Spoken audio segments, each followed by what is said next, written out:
നമസ്കാരം. മലയാളി വാർത്ത ഇൻസൈഡിലേക്ക് സ്വാഗതം. ഉപരോധത്തിൻ്റെ ഭാഗമായി അമേരിക്കൻ യുദ്ധക്കപ്പലുകൾ ഹോർമുസ് കടലിടുക്കിലേക്ക് അടുക്കുമ്പോൾ ഇറാൻ്റെ IRGC അമേരിക്കൻ നാവികസേനയെ ഭയപ്പെടുത്താൻ നോക്കി. ഞങ്ങളുടെ പക്കൽ സ്പീഡ് ബോട്ടുകളുണ്ട്, ഞങ്ങൾ കനത്ത ആക്രമണത്തിന് ഇറങ്ങിത്തിരിക്കും. ഇറാൻ്റെ പക്കലുള്ള 4000-ഓളം സ്പീഡ് ബോട്ടുകൾ ഉപയോഗിച്ചാണ് സാധാരണ ഇറാൻ ഹോർമുസ് കടലിടുക്കിൽ ആക്രമണങ്ങൾ നടത്തുന്നത്. വ്യാപകമായി മൈനുകൾ വിതയ്ക്കാനും ഈ സ്പീഡ് ബോട്ടുകൾക്ക് കഴിയും. എന്നാൽ മറുവശത്ത് ഹോർമുസ് കടലിടുക്കിലേക്ക് കടന്നു വന്നുകൊണ്ടിരുന്നത് അമേരിക്കയുടെ ഉഗ്ര ആക്രമണശേഷിയുള്ള യുദ്ധക്കപ്പലുകളാണ്. മിസൈൽ ആക്രമണങ്ങൾ തടയുന്ന അതിശക്ത വ്യോമ പ്രതിരോധമാണ് യുദ്ധക്കപ്പലുകൾക്കുള്ളത്. വേഗതയിൽ സഞ്ചരിക്കുന്ന സ്പീഡ് ബോട്ടുകൾ സാധാരണ റഡാറിൽ പെടാറില്ല. എന്നാൽ സ്പീഡ് ബോട്ടുകൾ യുദ്ധക്കപ്പലുകൾക്ക് നേർക്കടുത്താൽ തങ്ങൾ വെടിവെച്ചിടുമെന്ന് അമേരിക്ക ഭയപ്പെടുത്തി. ഇസ്ലാമാബാദ് ചർച്ചകൾക്ക് ശേഷം അമേരിക്കയെ തുടർച്ചയായി വെല്ലുവിളിച്ചിരുന്നു ഇറാൻ. എന്നാൽ ഹോർമുസ് കടലിടുക്കിൽ അതിശക്തമായ ഉപരോധം ഏർപ്പെടുത്തി അമേരിക്ക മുന്നേറിയപ്പോൾ ഈ ഭീഷണികൾ വിലപ്പോയില്ല. ഹോർമുസ് കടലിടുക്കിൽ ഇറാനെ ഉപരോധിക്കുമെന്ന ട്രംപിന്റെ പ്രഖ്യാപനം അസാധാരണമായ പ്രകമ്പനമാണ് ആ മേഖലയിൽ സൃഷ്ടിച്ചത്. ഇതോടെ ഖത്തർ, UAE അടക്കമുള്ള ഗൾഫ് രാജ്യങ്ങൾ അമേരിക്കയ്ക്ക് പിന്നിൽ അണിനിരന്നു. ഹോർമുസ് കടലിടുക്കിൽ എന്തവകാശമാണ് ഇറാനുള്ളത് എന്ന് ഖത്തർ ചോദിച്ചു. കടലിടുക്ക് ഇറാന്റെ സ്വകാര്യ സ്വത്തല്ല എന്ന് UAE പ്രതികരിച്ചു. ഗൾഫ് രാജ്യങ്ങൾ ഹോർമുസിനെ മോചിപ്പിക്കാനുള്ള രാജ്യാന്തര ശ്രമങ്ങൾക്കൊപ്പം നിൽക്കുമെന്നും UAE വ്യക്തമാക്കി. മധ്യസ്ഥ ചർച്ചകളിൽ ഇറാൻ വിട്ടുവീഴ്ചയോടെ ഇടപെടണമെന്ന് ഖത്തർ ആവശ്യപ്പെട്ടു. ചർച്ചകളിൽ സമുദ്രപാതകളെ വിലപേശൽ ഉപകരണമാക്കരുതെന്നും ഖത്തർ വിദേശകാര്യമന്ത്രി പറഞ്ഞു. തങ്ങളുടെ നിലപാട് ഇറാൻ വിദേശകാര്യമന്ത്രി അബ്ബാസ് അരാഗ്ചിയെ നേരിൽ ഫോൺ വിളിച്ച് ഖത്തർ അറിയിച്ചു. ഇതോടെ അന്താരാഷ്ട്ര സമൂഹത്തിൽ തങ്ങൾ തികച്ചും ഒറ്റപ്പെടുന്നുവെന്ന് ഇറാന് ബോധ്യപ്പെട്ടു. മറുവശത്ത് ചൈന പകച്ചു നിൽക്കുകയാണ്. ഹോർമുസ് കടലിടുക്കിൽ അതിശക്തി ഉപരോധം ഏർപ്പെടുത്തിയതിന് പിന്നാലെ ചൈനയിൽ നിന്ന് ഒരുവിധ സഹായവും ഇറാന് ലഭിക്കില്ല എന്ന സ്ഥിതിവിശേഷത്തിലുമെത്തി. ഇറാൻ വ്യോമമേഖല പൂർണ്ണമായി അമേരിക്കൻ ഇസ്രായേൽ നിയന്ത്രണത്തിലാണ്. ഒരൊറ്റ വിമാനങ്ങൾ പോലും ഇറാനിലേക്ക് പറന്നിറങ്ങാൻ ഇസ്രായേൽ അനുവദിക്കില്ല. സമുദ്രമാർഗം ചൈനയിൽ നിന്ന് ഒരു കപ്പലുകളും ഇപ്പോൾ ഇറാനിലേക്ക് അടുക്കുന്നില്ല. തുറമുഖങ്ങൾ പൂർണ്ണമായി അമേരിക്ക സീൽ ചെയ്തിരിക്കുന്നു. ഇത്തരമൊരു സന്നിഗ്ധ ഘട്ടത്തിൽ എന്തെങ്കിലും ഒരു സൈനിക വാഗ്ദാനം നൽകാൻ ചൈന അശക്തരായി. ഇറാന് വ്യോമ പ്രതിരോധ സംവിധാനം ഒരുക്കുമെന്ന ചൈനയുടെ പ്രഖ്യാപനം ഇക്കഴിഞ്ഞയാഴ്ചയാണ് ലോകം കേട്ടത്. എന്നാൽ അത്തരം എന്തെങ്കിലും സംഭവ വികാസങ്ങൾ ഉണ്ടായാൽ ചൈനയ്ക്ക് മേൽ അധിക തീരുവ ചുമത്തുമെന്ന ട്രംപിന്റെ പ്രഖ്യാപനം. മറുവശത്ത് ഇറാൻ തുറമുഖങ്ങളിലേക്ക് ചൈനയുടേതടക്കം ഏതെങ്കിലും കപ്പലുകൾ എത്തിയാൽ ആ കപ്പലുകൾ തടയുമെന്നും അമേരിക്ക ഭയപ്പെടുത്തി.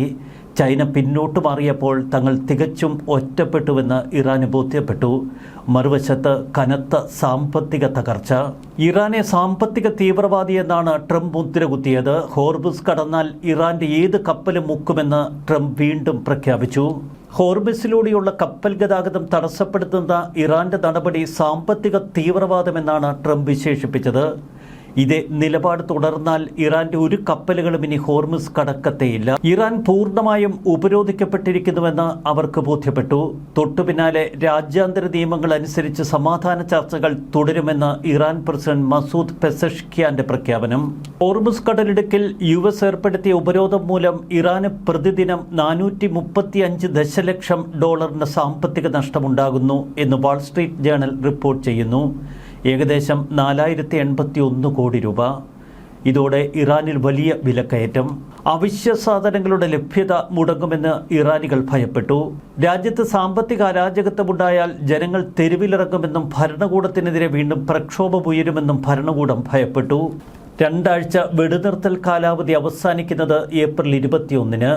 അതിനു മുൻപായി US-ഉം ഇറാനും തമ്മിൽ പുതിയ റൗണ്ട് ചർച്ചകൾക്ക് തുടർന്ന് സാധ്യത തെളിഞ്ഞു.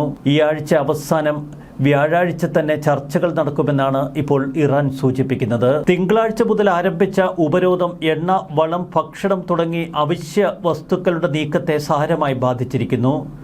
എണ്ണ, പെട്രോ കെമിക്കൽ കയറ്റുമതി നിലയ്ക്കുന്നതിലൂടെ പ്രതിദിന നഷ്ടം 276 ദശലക്ഷമെന്ന് ഇറാൻ മനസ്സിലാക്കി.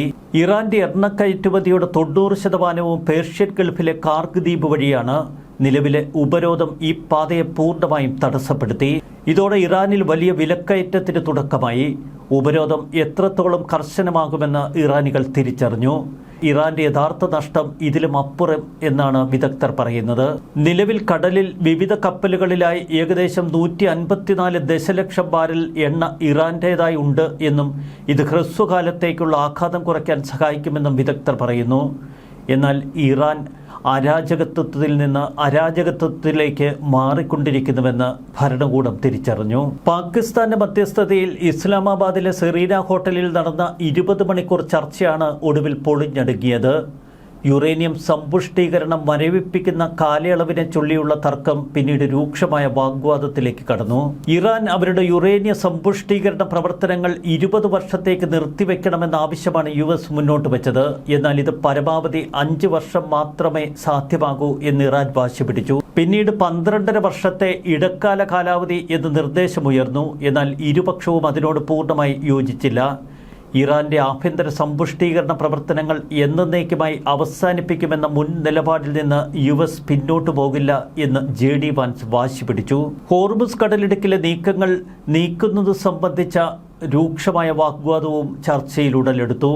ഇറാൻ ഏർപ്പെടുത്തിയ ഉപരോധം നീക്കണമെന്ന് US ആവശ്യപ്പെട്ടപ്പോൾ തങ്ങൾക്കെതിരെയുള്ള രാജ്യാന്തര ഉപരോധങ്ങൾ നീക്കണമെന്നാണ് ഇറാൻ വാശി പിടിച്ചത്.